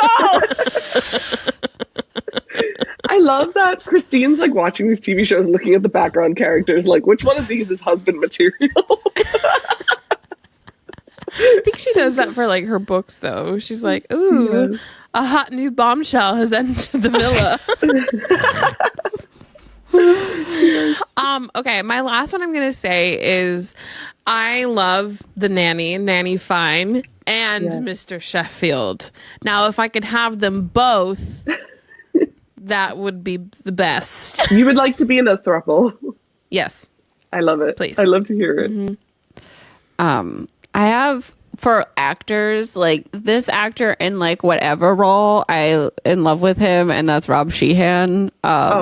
Even in his weirdest fucking roles, I'm like, I loved him in Misfits, and I feel like too. I'm like, did I hallucinate Misfits? I feel like no one talks about it. Misfits is so good. Okay, good. And you just really reminded me because I was trying to think through all his roles, and that's the best one. Yeah. That's the best one.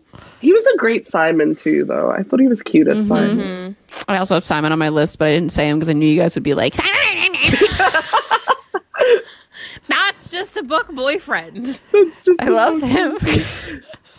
But he's not my first choice. Like, my first choice would be Jace. So I was like, but I see you as Jace. So now I'm like Christine as Jace and Simon together. Yes. That's the peak right there.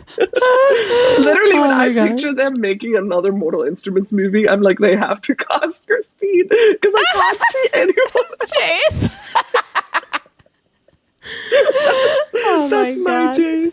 Thank you. I appreciate that. I love playing that role. Yes, I think you should do it again. I don't know what the context is, but I just think it needs to happen. I also, because you had said like unhinged honorable mention section, I just put backwards baseball caps because I just really God, people hate them and I find them so attractive. I love that. You're right. Mm-hmm. Does Travis Kelce ever wear his backwards, or does he only wear it forwards? He wears it backwards. I'm sure he has, maybe, but not like all the time. Okay, I was like, I feel like it's seeping into our consciousness. Okay. If we're gonna go with a piece of clothing, I have to say Edward Cullen's pea coat. You know what? Oh, yes. For also Edward Cullen, the cuff. I don't know why that's so hot. It is. I think like any armband things like is hot. Those are hot. Yes. It's like the Power Rangers. Well, no, okay. It's like when they what are they called again? I know the word. I always tell you to get them, like the arm guards, whatever.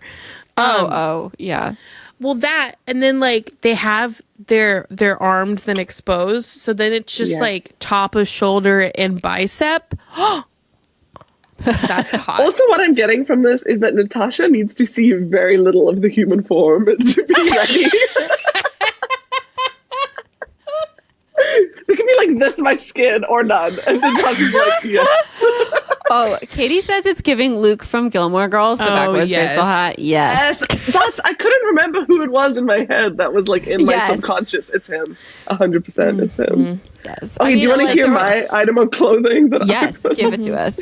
Okay, this is very niche and new, so it's not, people might not have seen it or know about it yet, but in The Secret Lives of Mormon Wives, in the intro, they're all wearing the same like cunty light blue coat. Yes. And it's just, I'm like, yes, that coat. Is it long? I haven't seen this long, coat. pale blue coat. It's so, yes, nice. That coat is it. It's giving wizard to me in my head, like going to Boy Botton's school. Their robes. Yes, 100%. Nice. Okay, do you want a few more of my honorable mention unhinged? Throw it at us, yes. Okay, so I have, this is the one where my wife was like, okay, you've been thinking about this for too long because this is not a real thing. I said the maple leaf from the Canadian flag. What? Please explain. I just think it's so symmetrical. It just looks so good. It's like the perfect crunchy leaf. That's what it looks like to me. I was just I when you say that, I think of the leaf from Littlefoot from The Land Before Time, that perfect green leaf. Yeah, we don't have enough appreciation for just like a perfect leaf. Like just like my wife was like, you can't say that out loud. And I was like, okay, I will. I also said the rope that holds the contestants together and attached to the hip. Oh my god! Oh my god! Thank you for that attached at the hip shout out. I forgot to put it in the news today. I know. A book. Like, new book by Christine. Attached at the hip. Because that rope is doing some heavy lifting. You know what I mean? It really is. It's bringing people together. I also put the Eye of Sauron, but I feel like Natasha would get that one. Oh yes, she's yeah. I was like, it's like a little voyeuristic. He can always see you. You know what I mean? Like, yes, great. I also put Perry's Platypus. Oh, I think that was after my time, but I've seen it. That I don't cartoon know. platypus. Oh my gosh, you're not you weren't a, oh my god, what's it called? Phineas and Ferb girly? No, I missed Phineas and Ferb by like not very long. Like I know people my age that did watch it. Oh my goodness. No, but it's when he is a spy. Like when he's just a platypus, he's just a normal platypus. That's too animal. But then when he's a spy, he like stands on two legs and he's got a hat. And I'm like, he's serving. Katie. This guy. Yeah, I know what he looks like. I've seen him. Yes. Katie says Canada in general gives soft book boyfriend. 100%. 100%. Okay, Katie validated me also. She said, Lara, you are so right. His little smirk. Thank you. Oh my god, wait, I have to say, since we're talking about real things and people, kind of in the Canadian sense, I'm like, oh my god, you know who I find very attractive is our governor, Daddy Newsom. He is an attractive man. Gavin Newsom is fucking hot. Did you see the video of Trump coming out of the plane and Daddy Newsom comes up and he's like, thank you for being here. And I could tell the way he was like shaking Trump's hand. Like he was asserting his dominance in that situation. And it was hot. He's trying to crush it. Like, I missed that. That's amazing. I have to Google that video. Yes, I also need to see it. But no, I think, you know that video where I forget what he was like, he was explaining how Trump was wrong in some situation when he was being interviewed, and he just explained it so well, and really like the interviewer kept trying to like pull a fast one on him, and he just kept shutting it down. I love it. That's amazing. Yeah, Shot says his wife spoke at a conference I went to last year, and she's also stunning. Yes, they're a beautiful family. But you would ruin that family. No, I'm kidding. No. I'm joking. Sorry, too far. Do we have anything else we want to add on our list before we move to Mary Kiss Cliff? I have John Ambrose McLaren because no one talks about him. Oh my god! But I feel like he's got a following. He does, but not a strong one. From To All the Boys, the boy he's the from other guy. The other guy from To All the Boys We Loved Before. Oh, in the second book, P.S. I Still Love You. He's wonderful, and we don't really see a lot of that in the movie. But I was full on like, I want John Ambrose McLaren to be Endgame. I feel like in the books, Peter Kavinsky is like less nice. If that makes sense. I get them less in the books, weirdly, but yeah, like they have like a lot of chemistry on screen. Yeah, they do. And he feels nicer in the movies. Yeah. Did you see like he was on the new season of XO Kitty? I saw the clip on Twitter because I haven't watched XO Kitty, but I was like, oh my god, he's got a little cameo. So cute. Yeah. And he looks the same. I was like, so we could make another film. Like, you still look the same. I know. I was like, wow, they made him look like him. I feel like he looked a lot older in real life in different things I've seen him in. Yes. Yeah, same. Yeah. All right. Are we ready to go into Mary Kiss Cliff? Yes.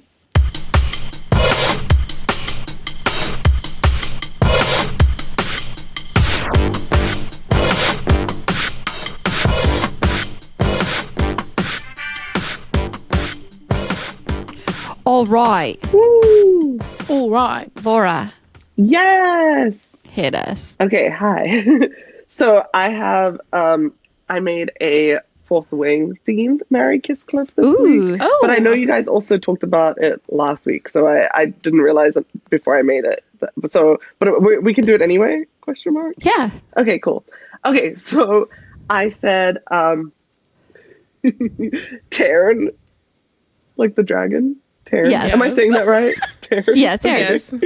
Okay, Taryn, Mira Sorrengail. Okay. Okay. And then I put, maybe this is too dragon heavy.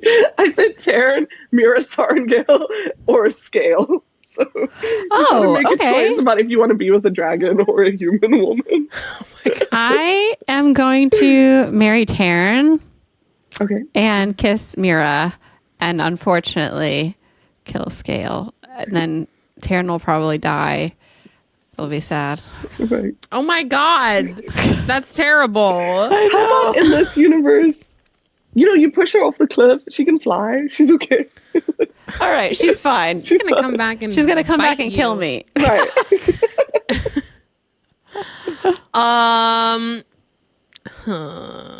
I think I'm gonna marry Sigale.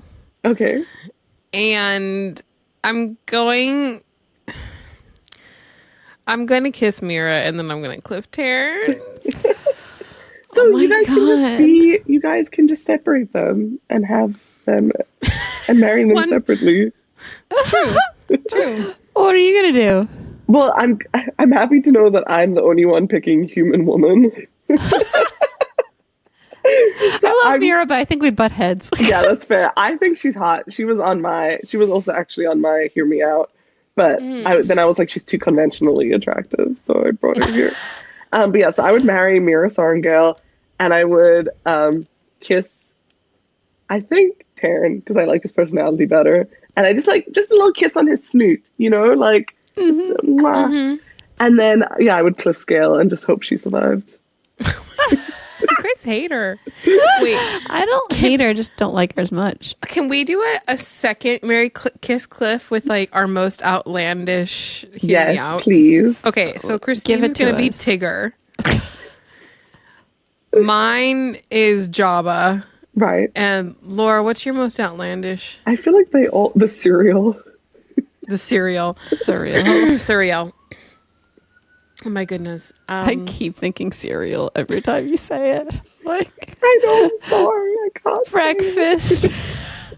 It's like I would marry Cocoa Puffs, the cereal. I think I'm going to marry the cereal. Oh my See, God. you get it. I knew Natasha would be there with me. Well, because again, like you don't know what kind of like thing the cereal has out in the forest. Like we can create our own life out there. Yeah. That's what I'm saying. And the cereal has been alive for ages and ages, okay? Yeah. I'm gonna kiss Jabba. I'm gonna cliff Tigger. I don't understand. Poor Tigger. He's so sweet and innocent. Yeah, exactly. Oh my God, Katie, he can bounce right back. That's hysterical. Okay, I would marry Tigger because I do actually love Tigger. I'm with Christine there. And honestly, it's close for me. On the cereal and Jabba, it's like it's close. It's a difficult choice. But I think I'm going to kiss the cereal and cliff Jabba and just hope he makes it. Mm-hmm. Mm-hmm. I'm doing the same thing. Marry Tigger, kiss cereal, cliff Jabba, and I don't hope he makes it.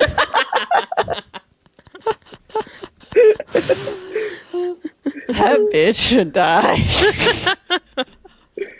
That's funny. That's amazing. Oh my God. All right. That was beautiful. Oh my gosh, wait, Katie put Tigger, Maple Leaf, and Jabba. I thought you were going to say Maple Leaf. Yeah, that's more on him. That I would cliff the maple leaf. Bye. Can't really do anything with that. Just kiss the leaf and throw off the Jabba. That's not fun. Just hang that leaf on my wall.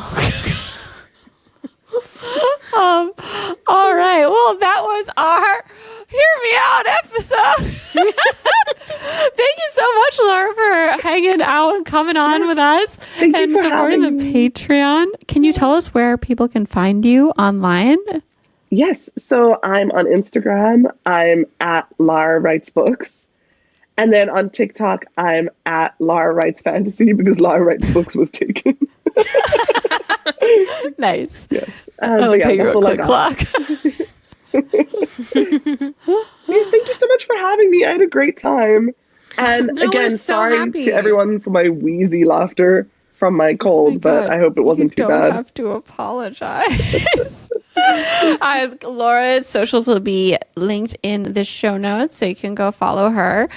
And our show is edited by Fangirl Natasha Polis, Christine, Riccio, Alex Polis, and our music is by Cole Jenkins with vocals by Heather Traska. Our socials are by Chloe Laverson. Make sure you're following us on TikTok at Those Forking Fangirls, on Instagram at Those Forking Fangirls, and then, of course, on youtube.com/at Those Forking Fangirls. We are going to go record Tea Time. Laura, thank you so much for being with us today. Thank you, Laura. This was so fun. We love you. And we release episodes every Friday. We'll see you all next time. Bye, everybody. Bye.